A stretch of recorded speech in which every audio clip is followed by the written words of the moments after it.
Paula Deen recalls career-ending N-word controversy, wants the whole entire dirty truth to be told. Paula Deen says she lost it all after admitting in 2013 she'd used the N-word decades earlier. In a new documentary, cancelled, The Paula Deen Story, the former Food Network star recounts the firestorm that erupted 12 years ago after she acknowledged she'd used the racist slur in the past.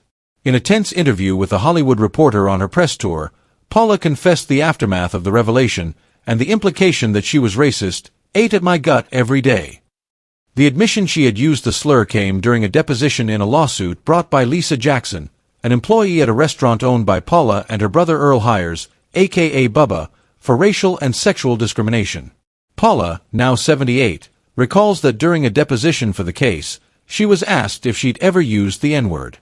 I was 65 years old at the time, and raised in the South. I said, yes, of course, she explained in the recent interview with THR.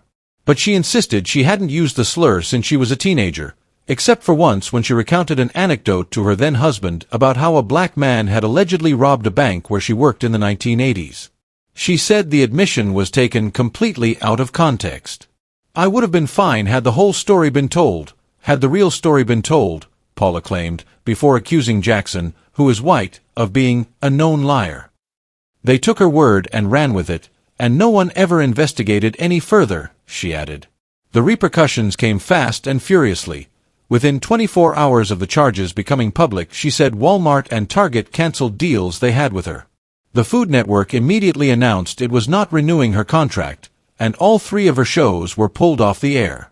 She became a punchline for comedians on The Tonight Show, Saturday Night Live, and The Daily Show. A judge ultimately dismissed Jackson's claims of racial discrimination, after which she and Paula reached a confidential settlement. But the stigma of being accused of racism stuck to the Southern cooking legend, which pains her to this day. She said she was not okay in her heart until both sides get out the whole entire dirty truth, which she claims is why she participated in the documentary. I was not going to be happy until the world saw the truth, she explained.